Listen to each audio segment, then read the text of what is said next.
I'm 38 years old, 10 years married to Ethan Carter, the sole heir to Carter Global Enterprises. I hold 2 master's degrees, English literature and advanced conversational French, a detail Ethan erased from his memory the second his first love, Clara Bennett, re-entered his orbit. That night at the downtown corporate gala, I stood 10 feet away, sipping a glass of dry red wine, and listened to Ethan's closest business confidant murmur rapid French into his ear, words that split my entire life clean in 2 before I could blink. No fancy decor, no rain metaphors, no drawn-out atmosphere. Only raw, unfiltered dialogue I understood perfectly, while Ethan assumed I'd tune it all out. Clara's flying back stateside next month. She's carrying your child. What's your plan with your wife, Mia? My fingers tightened around the wine stem hard enough to crack the glass rim. I didn't flinch, didn't gasp, didn't let a single tear show, not yet. 10 years of quiet observation had taught me to mask every visceral reaction when Ethan was within sight. I tracked Ethan's microexpressions as he leaned back against the marble bar, jaw tight, voice low and unguarded, responding entirely in French, blind to the fact his spouse could translate every syllable without pause. Her doctor confirmed the pregnancy 3 months ago in Paris. She wants to deliver on American soil, raise the baby here. I'll handle everything before Mia catches wind. That line landed like a steel pipe to my ribs. 2 hours prior, I left my OBGYN's office clutching a positive pregnancy test tucked in my small crossbody bag. For 18 months, I'd undergone hormone treatments, weekly specialist appointments, endless prescription regimens to reverse the infertility damage from a catastrophic car crash Ethan caused 8 years prior, an accident sparked solely by Clara blowing up his phone mid-drive. I'd spent thousands on fertility care, suffered crippling monthly side effects, all to build a life Ethan was actively burning down behind my back. The crowd around us laughed loud, corporate chatter drowning out their private exchange, but every French syllable burned into my brain, clear as day. I'd taken advanced French alongside my undergrad degree, studied abroad in Lyon for a summer, handled Ethan's French client contracts alone for 3 full years early in our marriage before he'd insisted I step back to play the supportive spouse. He had completely forgotten that critical detail, blinded by the obsession he'd never fully buried for his college sweetheart Clara. I set the cracked wine glass on the bar counter without a single visible tremor, turned, and wandered across the ballroom to the women's restroom to process the tidal wave of emotion crashing through my chest. No dramatic sobbing, no hysterics, just cold, methodical cataloging of every lie Ethan had fed me over the last 5 years. Every last-minute Paris business trip, every late-night overseas call he'd taken out on the balcony alone, every vague excuse about cross-continental industry conferences I'd swallowed whole because I trusted him. All of it was cover to meet Clara, sleep with her, conceive this child he'd hidden from me entirely.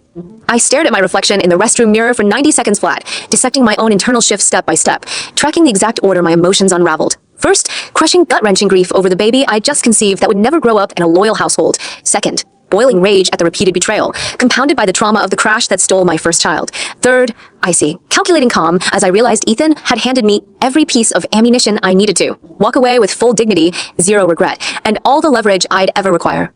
I didn't spiral into despair. I began mentally drafting a legally airtight divorce agreement on the spot, listing every asset I would refuse to claim, every piece of evidence I'd spent years quietly documenting that Ethan had no idea existed. When I stepped back out into the gala, Ethan's eyes scanned the room searching for me, his expression softening into the fake, warm smile he perfected for public appearances. He walked over, sliding an arm around my waist, pressing a lazy kiss to my temple like nothing catastrophic had just transpired feet away. Sorry I got pulled into work talk with Julian, honey. Boring overseas logistics stuff you'd hate. I nodded, leaning into his touch for show, my tone even and unreadable, no trace of the pain gnawing through my insides. It's fine. Corporate networking's part of the job, I get it. He had zero clue I'd understood every word of that private French conversation, zero inkling I carried a positive pregnancy test in my bag, zero awareness I remembered every broken vow he'd sworn after our first miscarriage. Every casual gesture he offered felt like a deliberate insult now, his hand resting lightly on my hip, his easy laugh, the empty pet names he tossed around without a shred of genuine affection. I played the oblivious, doting wife for the remainder of the event, smiling through small talk with his investors, posing for group photos, all while compiling a mental timeline of every lie he'd constructed around Clara over the past half-decade. The car ride home was silent. Ethan flipped through work emails on his tablet the entire drive, never once glancing over to ask if I was tired or upset, completely oblivious to the earthquake that had split our marriage wide open hours earlier. When we stepped through the front door of our mansion, he reached for me to pull me into a customary goodnight hug, and I physically recoiled, stepping backward before his arms could wrap around my shoulders. Ethan's brows shot upward, confusion flooding his face, a flicker of panic briefly crossing his features before he masked it with gentle concern. Mia, what's wrong tonight? You've seemed distant all evening. I stared straight into his eyes, holding back the flood of accusations bubbling up my throat. If I unloaded everything right then, he'd spin elaborate excuses, beg for forgiveness, manipulate my soft spot for our shared history, and drag out the inevitable split for months or years. I'd spent 8 years rebuilding my mental stability after the crash and miscarriage. I wasn't going to hand him power over my emotions by blowing up immediately. Instead, I gave a shallow, exhausted shrug, voice flat and devoid of warmth. Long night, I'm drained. I'm heading to bed early.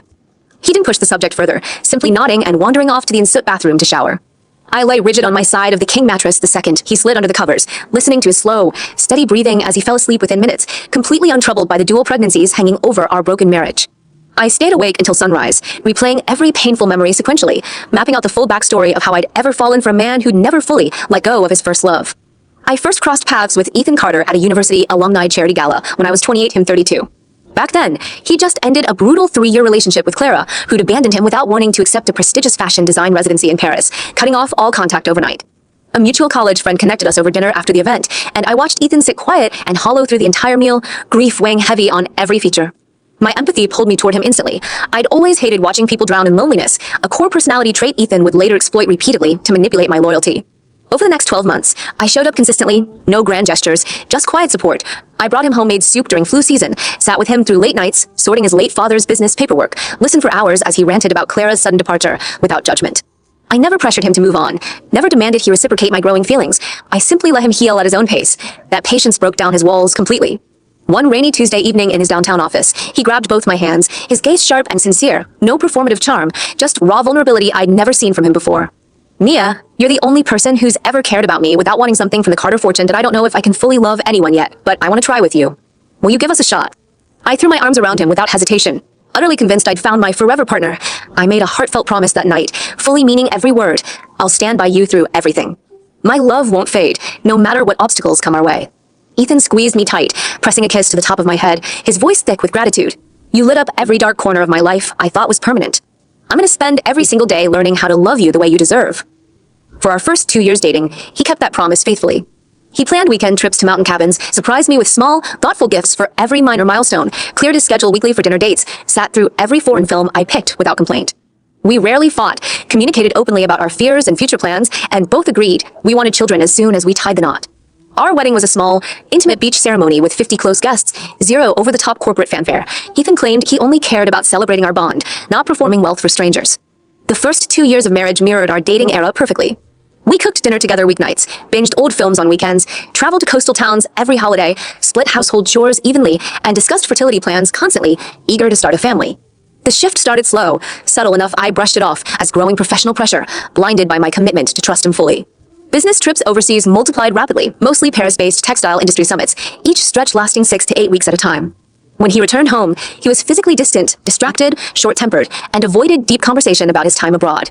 Every time I voiced quiet concern, he deflected with rehearsed excuses. Global expansion's nonstop right now. Baby, I'm grinding to secure our family's future. I swallowed every doubt, told myself I needed to be more understanding of his workload, never once entertaining the thought Clara resided full-time in Paris, the exact city all his mysterious trip centered on. The catastrophic car crash hit 6 months post-wedding, the turning point that rewrote every part of our lives and exposed Ethan's unbreakable attachment to Clara. We were driving to my 12-week prenatal ultrasound when Clara's number lit up his phone, ringing 3 times in quick succession. Normally, I handled all incoming calls while he drove, but he snatched the device away before I could reach it, panic flooding his face. Just let me take this 1 second, Mia, it's urgent. He answered the call mid-highway, splitting his attention between the road and his conversation with Clara, oblivious to the 18-wheeler merging into our lane beside us. The collision was unavoidable. Our luxury SUV crumpled on impact. We both survived with broken bones and concussions, but I lost our unborn baby instantly. Emergency surgery left me with severe uterine damage, and my specialist delivered the devastating news weeks later. My odds of conceiving again sat below 15%, a slim, fragile chance that would require years of expensive, grueling fertility treatment to even attempt. While I lay in the hospital bed recovering from emergency surgery, Ethan knelt beside me, grabbing my hands, swearing a binding oath he'd repeat once more years later when his infidelity came to light. I swear on every part of our life together, Mia, if I ever speak to Clara, text her, or cross paths with her again, let everything I own burn to the ground. I'll never risk hurting you like this ever again. I believed him wholeheartedly back then. I forgave his reckless mistake, committed to enduring years of hormone therapy to try for another child, pushed every lingering insecurity about Clara deep down to preserve our marriage. That vow turned out to be nothing more than empty words, tossed aside the second Clara reached out to him again 5 years later.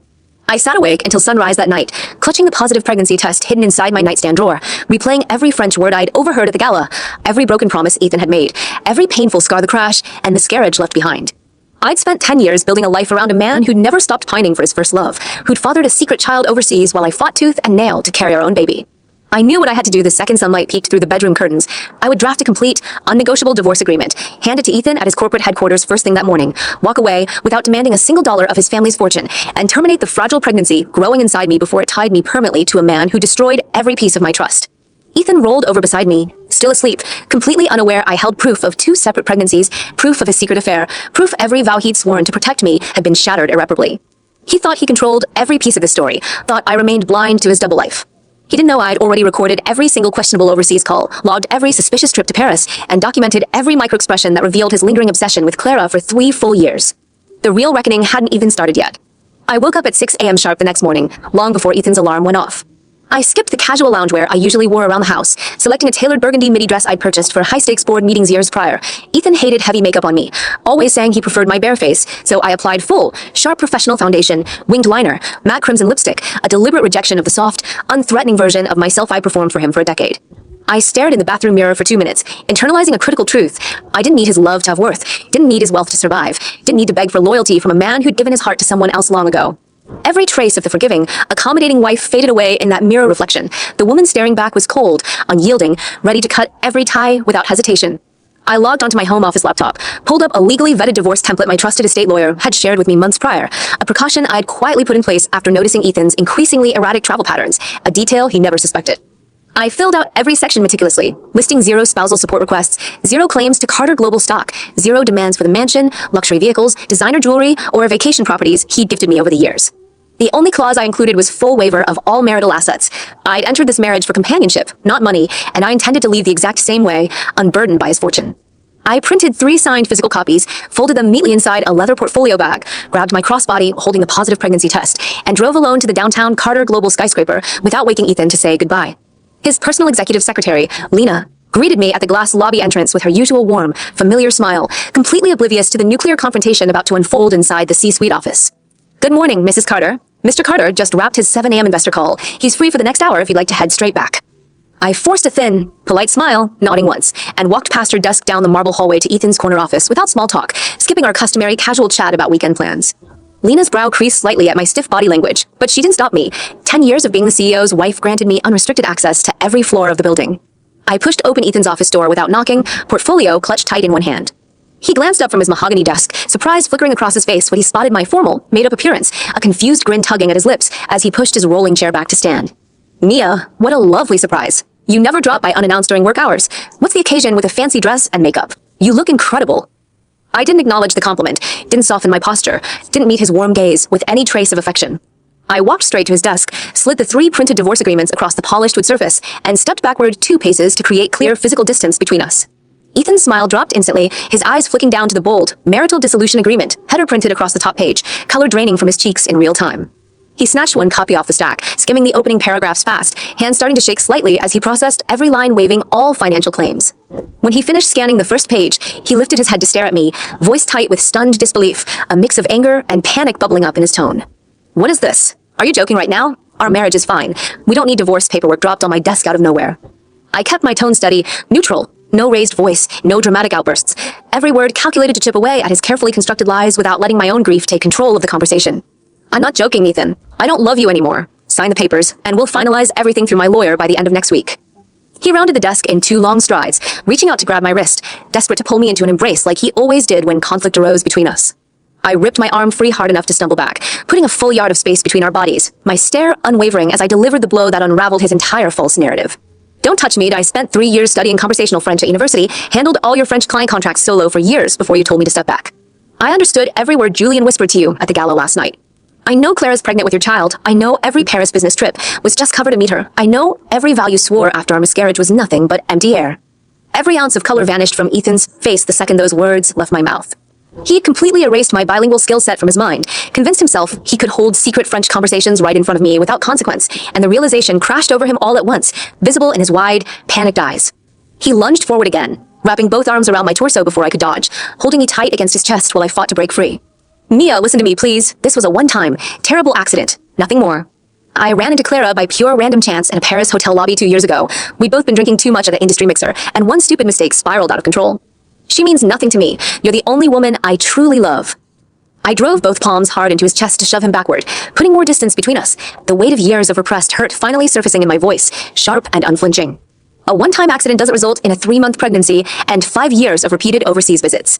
You were married to me when you slept with her. You knew the damage your distracted driving cost our first baby. You swore you'd cut all contact with her forever, and you broke that oath anyway. You didn't just make a mistake, Ethan. You trampled every piece of loyalty I gave you for a decade.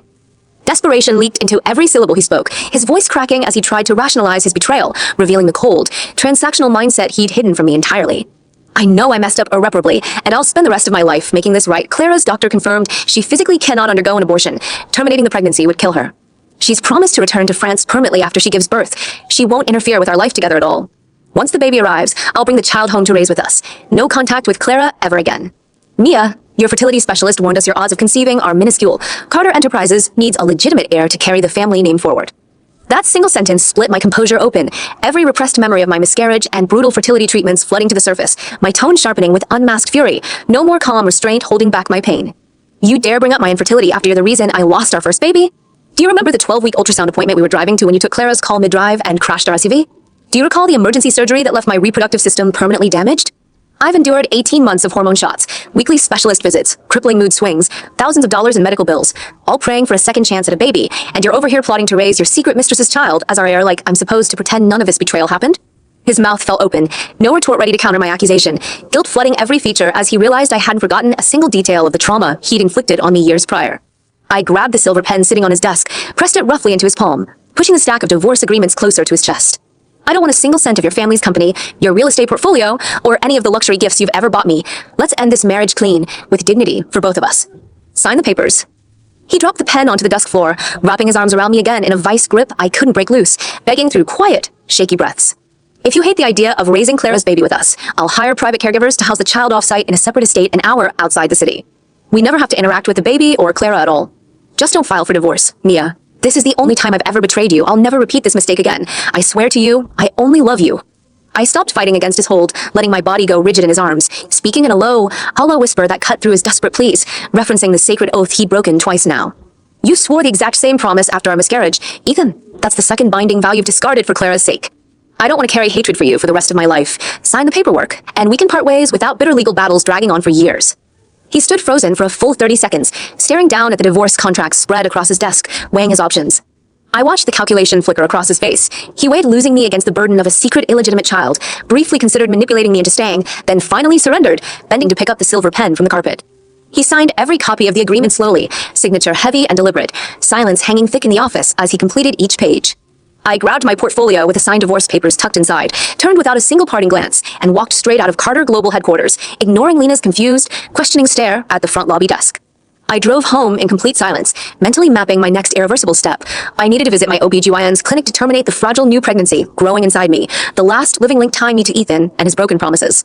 I planned to mail the official termination report to Ethan's office once the procedure finished, giving him full visibility of the second child he lost due to his obsession with Clara, then pack a small suitcase and relocate to a coastal city 6 states away to rebuild my life entirely free of his influence. What I couldn't predict at that moment was the massive lie Clara had constructed around her supposed pregnancy, fabricated entirely to lure Ethan back to her permanently, with zero actual child growing inside her. I had no clue this fake pregnancy ruse would unravel within weeks, sending Ethan spiraling into crippling regret and driving him cross-country to hunt me down for forgiveness. He thought signing the divorce papers was the worst consequence he'd face from his affair. He had absolutely no idea 2 irreversible losses, 1 child terminated by my choice, 1 fake pregnancy exposed as a total fabrication, were about to collide and destroy every piece of the future he'd selfishly imagined for himself and Clara. The worst fallout was still miles ahead of both of us. I pulled into the driveway of our mansion 10 minutes after walking out of Ethan's tower, my hands steady on the steering wheel even though my chest felt hollow enough to cave in. I didn't pause to glance at the custom fountain out front, the imported marble floors, the walk-in closet stuffed with designer bags and jewelry he'd showered on me over the decade. None of it belonged to who I was anymore, and I'd written every asset waiver into those divorce papers for a reason. I had my own savings, my own 2 master's degrees, a freelance translation client list I'd kept quiet on the side all these years. I never relied on his fortune to survive, and I wasn't about to start now.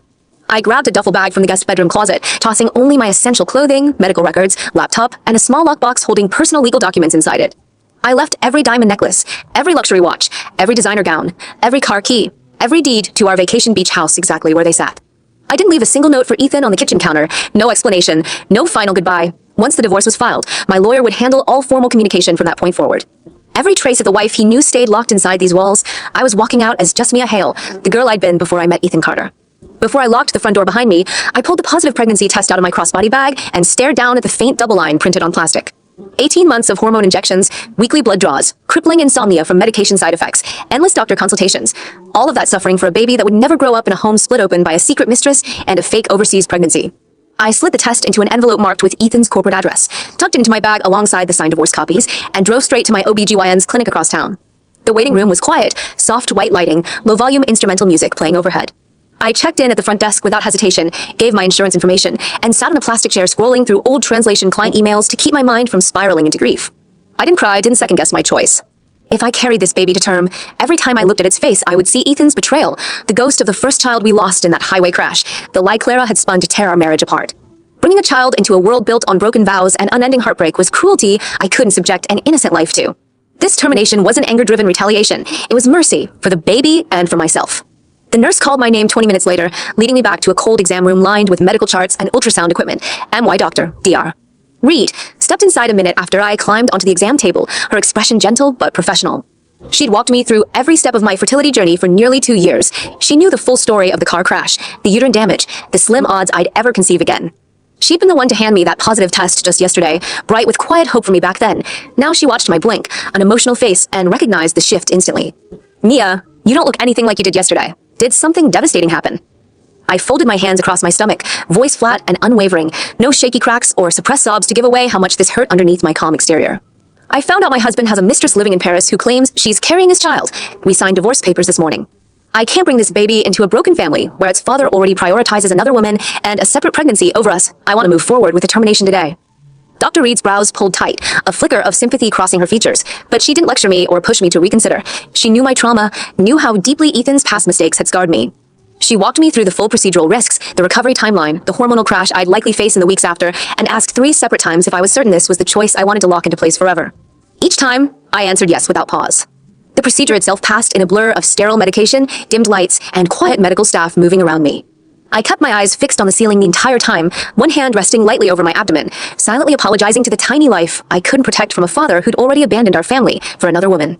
When it was over, a nurse handed me a printed termination report with all clinical details, test results, and physician signatures clearly laid out on every page.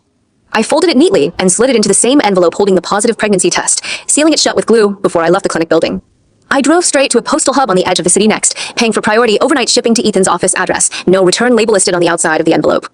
I wanted him to receive that report unannounced, no advance warning from my lawyer, no chance for him to twist the truth before he saw written medical proof of the second child he lost because of his affair with Clara. I didn't add a single handwritten note inside. His guilt didn't need my commentary to surface. The paperwork alone would tell the entire devastating story.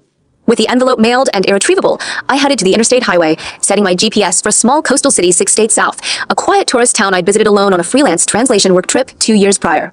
I'd fallen in love with its slow pace, small independent businesses, low corporate presence, and lack of Carter family influence anywhere within a 100-mile radius. It was the perfect blank slate to rebuild my identity without Ethan's shadow hanging over every street and storefront. The drive took 12 hours total. I stopped only twice for quick gas station meals and bathroom breaks, pushing through dusk and well into midnight until I crossed the state line and booked a tiny 1-bedroom apartment site unseen through a rental website. I moved in the next morning, unpacking my duffel bag into minimal furniture the landlord provided, signing a 12-month lease under my maiden name, Mia Hale, no Carter attached to my identity anymore. I pulled my freelance translation business fully online, updated all client contact information to my new local phone number and apartment address, and blocked Ethan's cell phone, work line, email, and every social media profile he owned from every one of my devices. For the first time in 10 years, there was zero way for him to reach me, no shared friends or business ties to pass messages back and forth.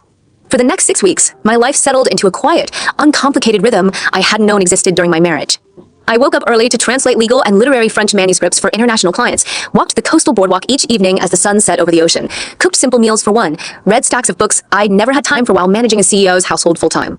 I avoided all upscale corporate restaurants, luxury retail shops, anywhere Carter Global might have remote investments, determined to keep my distance from everything linked to Ethan's world.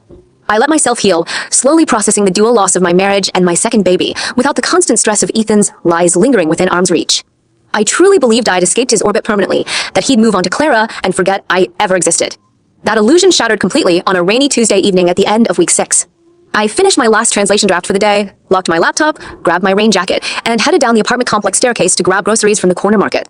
When I rounded the concrete landing at the bottom of the stairs, Ethan was leaning against the brick wall of the building entrance, soaked through from the downpour, dark circles carved deep underneath his eyes, his tailored designer suit rumpled and unkempt, nothing like the polished, put-together CEO I'd left back in the city 2 months prior. His hair was messy, stubble covered his jaw, and his shoulders slouched forward with exhaustion and unfiltered regret I'd never seen on his face during our marriage. My feet froze mid-step, rain dripping off the edge of my hood onto the concrete beneath me.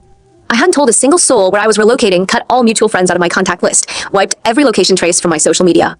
I couldn't fathom how he tracked me down across 6 states to this tiny anonymous coastal apartment complex. Mia, he said, voice rough and cracked, like he hadn't slept or drunk enough water in days. I've spent every single day since we signed the divorce papers hunting for you. I hired 3 private investigators, cross-referenced every freelance client account under your maiden name, tracked postal records from the clinic envelope you sent my office. I've driven thousands of miles just to get 5 minutes to talk to you. I pulled my rain hood tighter around my face, stepping backward a few paces to create space between us, my tone cold and closed off, no flicker of the old softness he'd spent years manipulating out of me. We signed legal divorce paperwork 2 months ago. Ethan, our marriage is dissolved in the eyes of the court. You have no right to track me down or show up unannounced at my private residence. Leave and don't come back.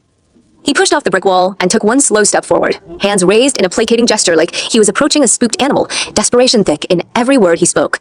I didn't know you were pregnant again, Mia, not until that overnight clinic envelope hit my desk.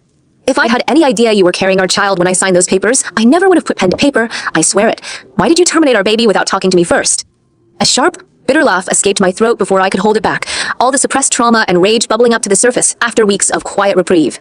You have the gall to ask why I ended that pregnancy. Let's recap the timeline for you, Ethan. You spent 5 years sneaking off to Paris to sleep with Clara. At the gala, you admitted she was carrying your baby and planned to move back to the US. T.O. raise it here. You told me straight to my face you expected me to co-parent her child with you because my fertility was damaged from the crash you caused answering Clara's calls mid-drive.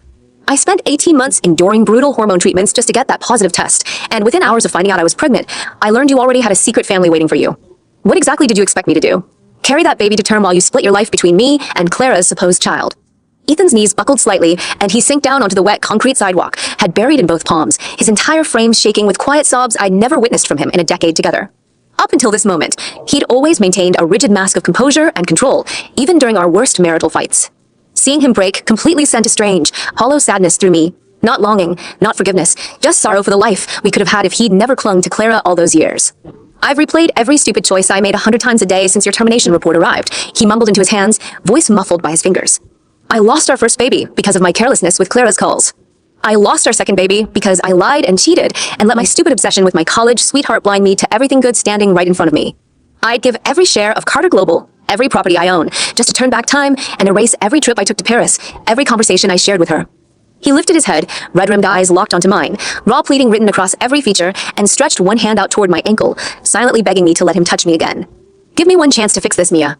I'll cut all contact with Clara permanently, fly to Paris tomorrow to end whatever this thing between us is, hire the top fertility specialists in the country to help us try again. Move back home with me, and we'll pretend none of this ever happened. I'll spend the rest of my life making every scar I left on you fade away. I shook my head once, slow and definitive, stepping back another full yard so his outstretched hand could reach me no matter how far he leaned forward on the wet pavement. Scars don't fade when the person who carved them into you is still holding the knife. Ethan, there's nothing left to fix between us.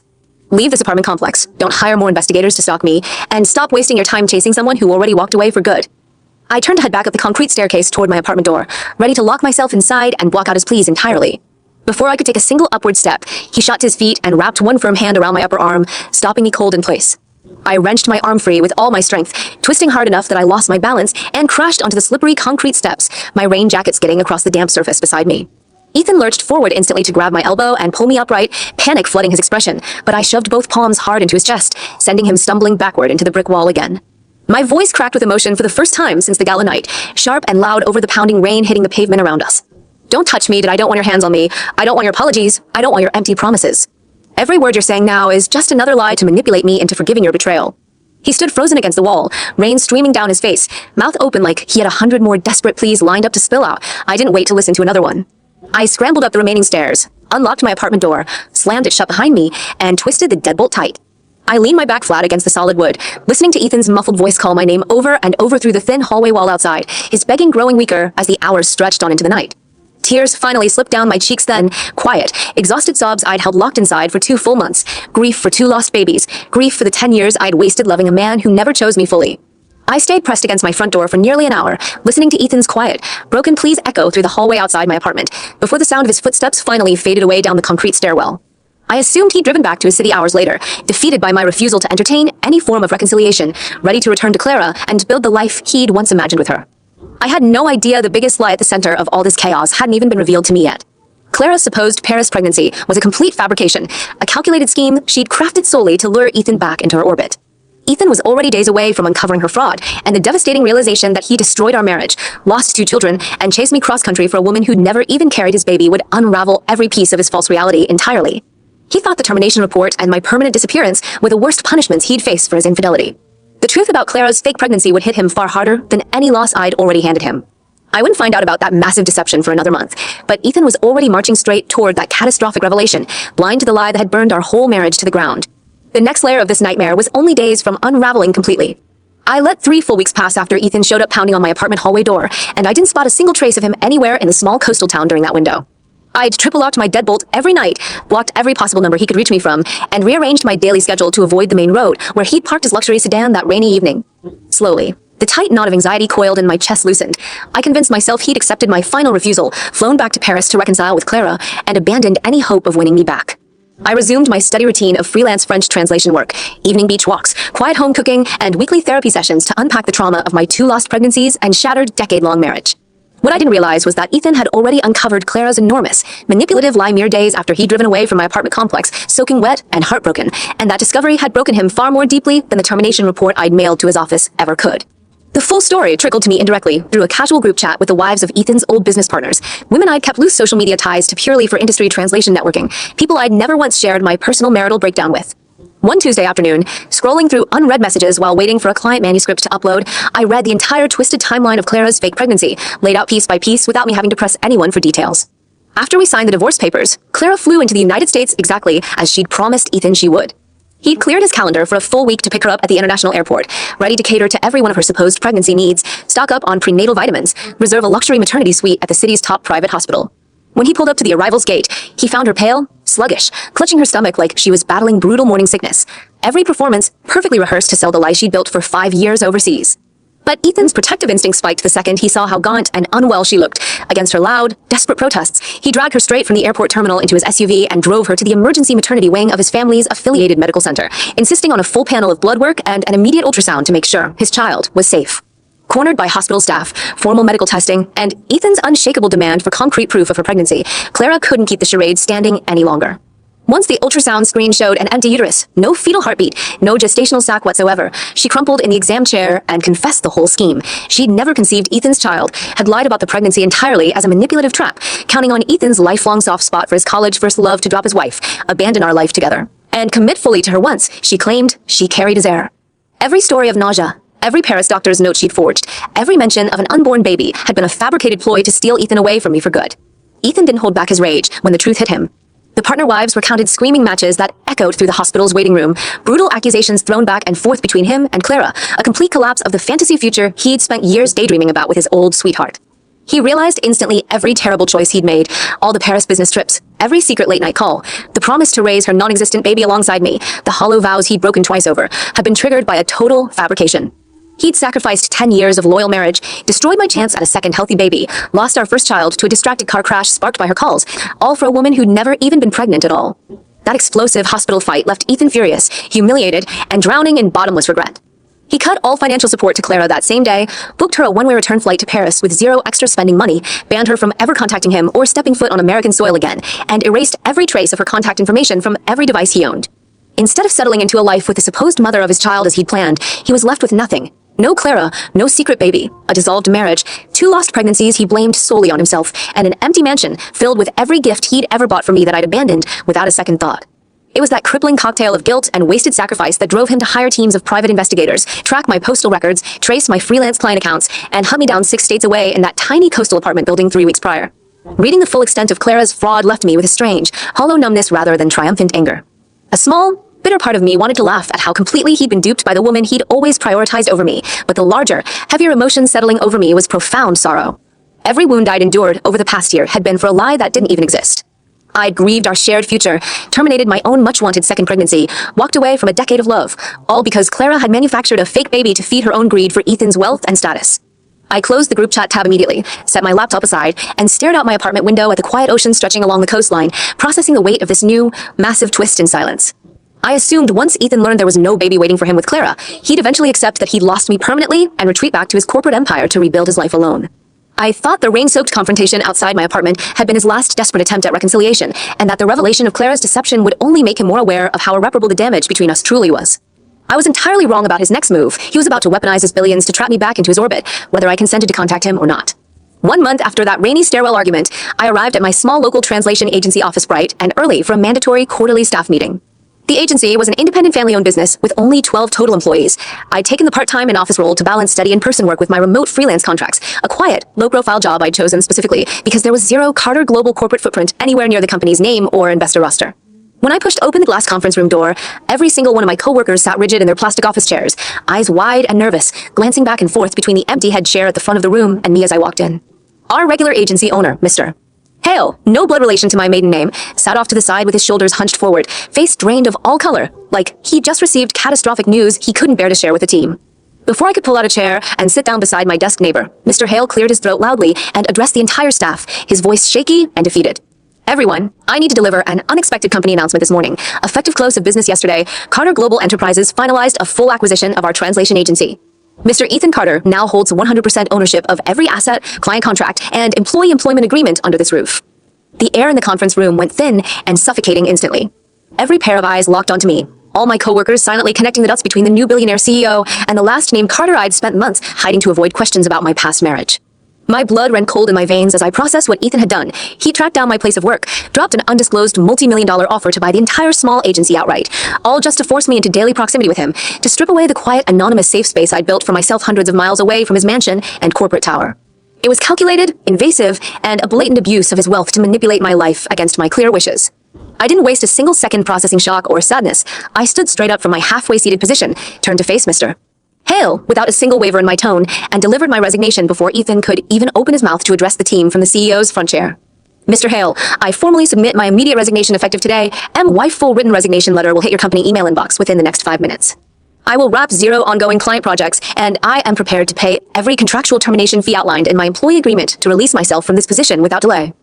I spun on my heel to march back toward my tiny cubicle to collect my laptop and personal belongings, fully ready to cut ties with this office forever and find another remote-only translation role far outside his reach. Ethan moved faster than I anticipated, stepping directly into my path between the conference room door and the main office hallway, blocking every exit route so I couldn't walk past him without making physical contact. His expression was worn, exhausted, lined with months of unrelenting guilt, no trace of the polished, powerful CEO mask he wore for investor meetings. Mia, is this really how you intend to handle every chance we get to talk this through? You can't run away from me forever. I lifted my chin, my gaze hard and unyielding, no softness or leftover affection, leaking into my voice after everything he'd put me through. I'm not running from anything, Ethan. I'm choosing to remove myself from a situation you manufactured to trap me. You bought this entire agency solely to force me into the same building as you, ignoring every clear boundary I set when I told you to leave my private life alone. Step out of my way. I shifted my weight to step around his shoulder, but he matched my movement to block me again, his voice dropping to a quiet, desperate plea only I could hear over the hushed whispers of my coworkers lingering in the conference room doorway to watch our confrontation unfold. Let me have just one fair shot at making amends, Mia. This time it's my turn to chase you. No manipulation, no lies, no excuses. I'll show up every single day, however long it takes, if you'll just stop pushing me away entirely. I refused to entertain his begging any longer, rushing back to my cubicle while he lingered in the hallway behind me, trailing every step I took like a shadow. I pulled open my laptop and typed out a concise, firm resignation letter in under 4 minutes flat, detailing my immediate exit and willingness to cover all contractual penalty costs required to break my employment binding. Before I could hit send on the email, Ethan pressed one palm flat against the edge of my laptop screen from behind me, wrapping his other arm loosely around my shoulders to pin me in place at my desk chair, his chest pressed lightly against my back. Please don't send that resignation. Don't walk out of this office for good. I'll give you any position you want, unlimited paid leave, full remote work privileges, anything, just don't cut every last thread between us completely. The physical contact sent a sharp wave of panic through my body, all the trauma from the night of the car crash, the terminated pregnancy, the rain-soaked apartment stairwell fight flooding back at once. Without hesitation, I lifted my foot and drove the heel of my leather boot hard down onto the top of his polished Italian leather dress shoe, putting all my weight into the sharp strike. He let out a loud, sharp gasp of pain and instantly released his grip on my shoulders and laptop screen, stumbling backward one full pace to grab his throbbing foot with both hands. I seized that split second of freedom to spin my chair around, standing to face him with my bag slung over one shoulder, every word sharp and definitive, loud enough for the lingering coworkers within earshot to hear clearly. One act of betrayal breaks all trust permanently, Ethan. You don't get second, third, fourth chances to chip away at my peace just because you finally realized Clara lied to you. There is zero opportunity for reconciliation between us, now or ever. Pain mixed with reckless desperation flashed across his face, and he dropped the pleading soft tone he'd been using all morning, resorting to a cold, corporate power play to try and hold me hostage in the job I'd only taken to escape his world. The acquisition contract is fully executed and legally binding. I own this agency now, which means I hold full authority to approve or deny every employee resignation submitted to management. I'm formally rejecting your resignation request. You're contractually obligated to remain on staff here for the full 2 years outlined in your original hiring agreement. A bitter, cold laugh escaped my chest at the transparent power grab, and I folded my arms tight across my chest, unfazed by his attempt to weaponize his ownership against me. You think a simple employment contract will stop me from walking away? I have enough personal savings set aside to pay every dollar of the early termination penalty clause in my agreement 10 times over. Your money can't force me to spend 8 hours a day locked in a room with the man who destroyed my marriage and 2 children. I glanced over his shoulder and noticed half the agency staff huddled together at the far end of the office corridor, secretly filming our argument on their cell phones, eyes wide with shock at the billionaire CEO's unhinged, obsessive behavior toward me. The public scrutiny stung, turning a private heartbreak into office spectacle for every coworker to dissect and gossip over for months to come. My throat tightened with overwhelming embarrassment, and I abandoned my laptop, unfinished resignation email, and all personal desk supplies without a second thought, grabbing only my crossbody bag from the cubicle counter and storming straight past Ethan toward the building's front glass exit door. I didn't look back once as I pushed through the door and out onto the city sidewalk, leaving him standing alone in the middle of the office hallway surrounded by silent, staring employees.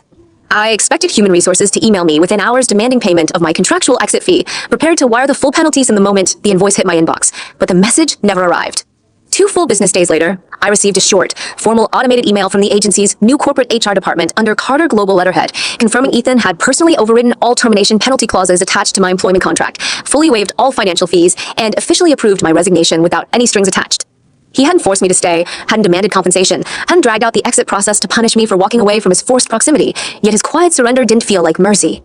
It felt like a temporary pause in his pursuit, a strategic lull before he found another invasive way to insert himself back into my life.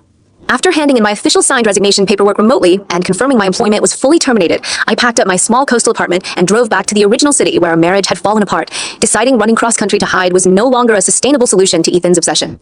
If he had enough wealth and influence to buy an entire business just to track me down, hiding across state lines would never create permanent safety for me. Instead, I resolved to stand my ground in familiar territory, rebuild my freelance translation client base from scratch within the original city limits, and set firm, unbreakable legal boundaries with a family attorney to prevent him from continuing to stalk or manipulate my daily life. In the months following my return to the old city, Ethan showed up at my new rented downtown apartment on 3 separate occasions, each time knocking persistently at my front door for hours on end until I called local non-emergency police to escort him off the residential property. Every single time, I refused to open the door, refused to engage in conversation through the locked frame, refused to entertain any of his repeated apologies or promises to change for good. I never once let him step foot inside my living space, never allowed a single minute of one-on-one conversation to unfold between us again. I settled into a steady, peaceful new routine back in the city, building a thriving remote translation business that required 0 in-office attendance, no shared staff or physical locations Ethan could purchase to trap me, and minimal public outings where I might accidentally cross paths with him. I poured all my energy into my career, regular therapy to heal my layered trauma, and long-term plans to purchase a quiet, gated countryside property an hour outside downtown where privacy and security would be guaranteed. I truly believed Ethan's relentless pursuit would eventually burn itself out as months turned into a full year of consistent, unwavering rejection from my side. What I had not yet uncovered was the massive hidden financial secret Ethan had kept buried throughout our entire decade of marriage, one that would surface 6 months down the line, appending every assumption I held about his motives and delivering a quiet, irreversible emotional victory that left him with nothing to bargain with, no wealth or influence to use as leverage over me ever again. He thought buying my agency, chasing me across state lines, and groveling at my doorstep for hours on end were the worst tools he had to pull me back into his orbit. He had no idea I'd retained legal counsel months prior to audit every marital asset and uncover the hidden offshore accounts he'd stashed away during our marriage, funds he'd secretly set aside to provide financial security for Clara's non-existent baby, money that legally belonged half to me, whether he wanted to acknowledge it or not. The financial reckoning he'd avoided for years was already locked in motion, and he wouldn't see it coming until the formal legal paperwork landed on his C-suite desk. 6 months after I moved back to the city and started calling police every time Ethan lingered outside my downtown apartment, my estate attorney sent over a full forensic asset audit report, and the third massive, game-altering twist crashed down hard, one Ethan had buried so deep he'd assumed I would never dig it up. When I'd hired legal representation months earlier, I only asked them to draw up formal restraining order paperwork to stop his repeated stalking at my residence. On a hunch, my lawyer suggested a full independent financial audit of all marital assets from our 10-year marriage, standard protocol for finalized divorce filings when one spouse controls all corporate wealth. I'd never cared about his money during our split, signed every asset waiver, without hesitation back at Carter Global HQ, fully convinced he'd split all finances transparently per state law. I was dead wrong. The audit uncovered 3 undisclosed offshore investment accounts registered under a shell LLC Ethan created 2 years into our marriage, exclusively funded with Carter Global dividend payouts he'd never listed on any marital tax return. Combined liquid holdings in those overseas accounts totaled just over 14 million USD. Internal bank records traced every deposit's purpose directly to Clara. Every Paris trip, every expensive designer gift he shipped to her apartment in France, every medical consultation he'd promised to cover for her pregnancy, every down payment he'd reserved for a luxury a condo he planned to rent for her, and the fake baby, all of it pulled from those hidden offshore funds. He'd secretly siphoned millions of shared marital wealth to fund his affair behind my back, while I endured grueling unpaid fertility treatments and grieved the child we'd lost in his distracted car crash. Worse yet, state family law explicitly classifies all corporate dividends earned during marriage as joint marital property, regardless of which spouse's name sits on the stock certificates. Every dollar stashed offshore belonged legally half to me. My lawyer scheduled a formal mediation hearing with Ethan's corporate legal team within 10 days, no advance warning sent to Ethan himself. I didn't attend the mediation in person. I submitted a signed sworn statement, full bank audit evidence, copies of Clara's forged pregnancy medical paperwork I'd obtained from the hospital via formal records request, photos of Ethan lingering outside my apartment complex, and a copy of the terminated pregnancy report I'd mailed to his office years prior. My legal representative handled every negotiation on my behalf, cutting out any opportunity for Ethan to manipulate me face-to-face with apologies or desperate pleas. Ethan showed up to the mediation conference room unprepared, his lead corporate attorney visibly furious at the hidden offshore accounts Ethan had concealed from his own legal team for years. The second the audit spreadsheets were laid across the table, Ethan's entire confident CEO facade crumbled instantly. He'd spent years believing he controlled every financial thread of our marriage, convinced his secret overseas funds would remain buried forever, reserved solely for Clara's future, only to learn the law entitled me to $7 million of that hidden fortune, no loopholes, no negotiations to reduce the payout amount. His lawyer relayed Ethan's immediate counteroffer to my team. He'd hand over the full $7 million settlement without delay if I agreed to lift all pending restraining order filings, sit down for one private conversation with him, and entertain the possibility of reconciliation. I sent back a single, unnegotiable demand through my attorney in response. The full $7 million had to be wired to my separate personal trust fund within 14 business days. All restraining order proceedings would move forward unaltered. I would never agree to any private meeting, and there would be zero room to discuss rekindling our broken relationship under any circumstance. If he refused to comply, my legal team would file a public civil lawsuit naming Carter Global Enterprises as complicit in hiding marital assets, which would trigger mandatory disclosures to all company shareholders and likely tank the firm's quarterly stock price. Ethan had no leverage left to bargain with. Clara was long gone back to Paris with a permanent travel ban he'd filed against her. There was no fake baby to use as emotional bait. I'd already walked away from him twice before, and public corporate scandal was a risk he could not afford to take as sole heir to the Carter business empire. He signed the settlement paperwork that same afternoon, authorizing the full $7 million wire transfer to my independent trust fund. The money hit my account 2 weeks later. I didn't splurge on luxury goods, mansions, or designer jewelry, the exact empty material wealth I'd rejected during our initial divorce. I allocated the funds into 3 clear categories. First, a permanent endowment for women's fertility trauma clinics across the state, facilities that provided free hormone therapy, miscarriage counseling, and termination support for low-income patients. Second, a gated, private countryside cottage an hour outside the city, fully purchased outright with no mortgage, surrounded by 20 acres of private wooded land with a high-security perimeter gate and no public through roads, guaranteeing Ethan could never track me down or loiter outside my property again. Third, a separate investment portfolio to expand my international French translation agency, fully remote, employee-owned, zero corporate ties to Carter Global or any of Ethan's business partners. Once the real estate paperwork for the countryside cottage closed, I submitted the final signed restraining order request to the local family court, backed by months of security camera footage of Ethan lingering outside my downtown apartment, witness statements from neighbors, and records of multiple police escort calls filed against him. The judge reviewed all evidence within 3 court days and granted a permanent civil restraining order with strict mile radius boundaries. Ethan was forbidden from coming within 5 miles of my cottage, my translation business headquarters, any medical provider I visited, or any family member of mine. Violations carried mandatory misdemeanor arrest and fines large enough to deter repeated attempts to reach me. Court staff sent a certified copy of the restraining order directly to Ethan's corporate office, delivered to his desk in front of his entire executive team during a weekly board meeting, an unavoidable public humiliation he could not escape in front of his highest-ranking employees. I moved into the countryside cottage on a quiet weekday morning, packing only my laptop, personal legal documents, books, and simple furniture. I left behind every trace of the life I'd shared with Ethan, no lingering reminders, no old photos, no sentimental gifts he'd given me over 10 years. The property overlooked a quiet lake lined with oak trees. There were no skyscrapers, no corporate galas, no mutual acquaintances, no chance of accidentally crossing paths with Ethan ever again. I set up a small home office overlooking the water to run my translation agency remotely, hired a small team of multilingual freelance translators to work alongside me, and dedicated several hours every week volunteering at the fertility trauma clinic my trust fund now funded. For the first time since the night of that catastrophic corporate gala, I woke up each morning without a tight weight of grief, betrayal, or anxiety sitting heavy in my chest. 3 months after the restraining order was finalized and I'd fully settled into my countryside home, I received a single anonymous envelope in the mail, postmarked from downtown, no return address. Inside was a handwritten letter from Ethan, no fancy stationery, just plain printer paper, his handwriting shaky and unsteady, stripped of all polished CEO composure. I read it once through, then dropped it straight into my paper shredder without saving a single line, unwilling to let his words reawaken old wounds I'd spent years healing from. The letter laid bare the full extent of his self-destruction after the asset settlement and restraining order.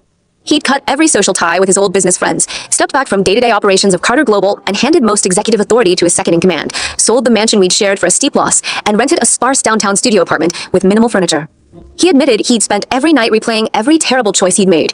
The Paris trips to see Clara, the fake pregnancy lie he'd blindly believed, the car crash that stole our first child, the secret offshore millions he'd hidden to fund his affair, buying my translation agency in a desperate power grab, chasing me cross-country to beg for forgiveness, and losing our second much-wanted baby because of his unfaithfulness. He confessed he'd realized far too late that I'd loved him unconditionally for a decade without caring about his fortune, while Clara had only ever cared about accessing his wealth and status. The restraining order had stripped him of the last tiny thread of contact he'd clung to with me, leaving him completely alone with his endless regret, no one left to blame but himself for every loss he'd endured.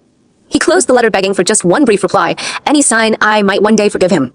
I never sent a response. Forgiveness was not something I owed him, nor was it something I wanted to give to free myself. My peace didn't depend on releasing him from guilt. It depended on fully separating my identity from every piece of the pain he'd inflicted on me. One afternoon, 6 months after moving to the cottage, I ran into an old mutual friend of ours at a regional charity fundraising gala for women's reproductive health, the exact same industry nonprofit my trust fund now supported. She pulled me aside quietly and filled me in on Ethan's latest spiral, a fourth quiet but devastating final twist that sealed his permanent lonely fate without me lifting a single finger to destroy him. After receiving the restraining order and losing access to any way to contact me, Ethan had attempted to reach out to Clara one last time, wiring a small sum of money to her parents' bank account in a half-hearted attempt to rekindle their old connection, desperate for any form of companionship to fill the empty space I'd left behind. Clara responded with a vicious legal letter threatening to sue Carter Global for emotional damages, claiming Ethan had ruined her reputation back in France by banning her from American soil and cutting all financial support. She demanded a six-figure hush money payout, or she would release private old text messages between them to international fashion media outlets, tarnishing the Carter family brand's global reputation permanently. Ethan paid the extortion sum without fighting it, cutting every final emotional tie to Clara for good after realizing she'd only ever viewed him as an endless source of money, with zero genuine affection for him whatsoever. He was left with neither of the two women who defined his adult life, me, the loyal wife he'd thrown away, and Clara, the fake lover who'd manipulated him for cash from start to finish. The mutual friend told me Ethan rarely left his downtown studio apartment anymore, skipped most corporate events and board meetings, and had stopped dating entirely, convinced every person who crossed his path only cared about his billions, not him as a person. He donated a large personal sum to fertility loss clinics as well, clearly trying to replicate the good I'd built with my settlement money in a hollow attempt to ease his crippling guilt. But every charitable gesture felt empty to him, because he knew none of it could reverse the 2 children we'd lost or the decade of trust he'd shattered beyond repair. He'd never again attempt to violate the restraining order or track down my countryside property, finally accepting I would never give him a second chance. I listened to the story without a flicker of sadness or longing. I felt quiet, distant sympathy for the lonely life he'd trapped himself in, but no urge to step back into his chaos to comfort him. Every terrible outcome Ethan faced was self-inflicted, born from his own greed, dishonesty, and lifelong obsession with a woman who never loved him. He destroyed his marriage, lost 2 children, hidden millions in marital assets, wasted years chasing a manipulative liar, and alienated the only person who'd ever loved him without ulterior motive, all choices he'd made voluntarily, with full knowledge of the damage he was causing me. I did not need to take revenge. His own decisions had already delivered every lasting consequence he deserved. Over the following 2 years, my life bloomed into a steady, gentle happiness I never thought possible after the collapse of my marriage. My remote translation agency expanded to serve international publishing houses and global legal firms across 3 continents, creating stable, flexible jobs for dozens of other bilingual women. The fertility trauma clinics my trust fund funded opened 3 new satellite locations, providing free mental health counseling and affordable fertility care to hundreds of people who otherwise couldn't access treatment. I spent my free time hiking the private trails on my cottage land, reading, gardening along the lakeshore, and building slow, platonic friendships with local small business owners who knew me only as Mia Hale, independent business owner and charity patron, no link to the Carter family name or my painful past marriage. I dated casually a handful of times, but I never rushed into another serious romantic relationship. I prioritized learning to love myself fully before opening my heart to anyone new, and I was completely content living alone with my quiet, secure peace. I never once regretted terminating my second pregnancy, walking away from Ethan without demanding his fortune up front, or filing the permanent restraining order to protect my safe space. Those hard choices had cleared the path for me to build a life defined by autonomy, kindness, and healing, rather than betrayal, lies, and endless heartbreak. Every dollar of the $7 million settlement went toward lifting up other vulnerable people rather than indulging empty luxury, turning the tainted money Ethan had hidden for his fake affair into lasting good for complete strangers. That was my quiet and spoken victory, not public humiliation, financial ruin for Ethan, or cruel retaliation, but building something meaningful out of the wreckage he'd left behind me. Last weekend, I sat on my cottage's lakefront porch as sunset painted the water soft gold, sipping tea, and reviewing quarterly donation reports from the fertility clinics I support. The high-security perimeter gate was locked tight miles down the private road, the restraining order still active and fully enforced, and Ethan's name never crossed my mind unless someone from the distant corporate world brought it up in passing charity conversation. When they did, I spoke of him only with quiet neutrality, no lingering rage, no buried longing, no desire to revisit the pain of our broken marriage. He's left to live out the rest of his days with nothing but unending regret, a hollow corporate empire that no longer brings him joy, and 2 permanent losses he can never undo, our 2 children, both taken from us because of his choices. He tried every trick money and obsession could buy to pull me back into his orbit. Secret overseas funds, cross-country manhunts, buying my workplace, desperate letters, endless groveling, even pouring cash into charity to mimic the healing I'd found. None of it worked, because the damage he carved into our bond was irreparable long before Clara's fake pregnancy ever unraveled. I don't hate him anymore. Hate requires emotional energy I've long since reallocated to my business, my charity work, and my own peace. I simply let him stay trapped in the lonely future he built for himself, while I walk forward into a life entirely mine, unburdened by his lies, his wealth, or his broken promises. He thought money and grand gestures could fix every wound he left behind. What he never understood was that I'd already healed long before he lost everything. The real victory wasn't making him suffer. It was building a life where I no longer needed him to feel whole. No last-minute reconciliation, no dramatic reunion, no cheap second chance happy ending for the man who threw our family away for a fabricated lie. My story closes not with revenge, but with quiet, permanent dignity, free, safe, and fully myself at last. They'd spent 10 years convinced his billions controlled every outcome of our lives. But in the end, I walked away with peace he could never afford to buy.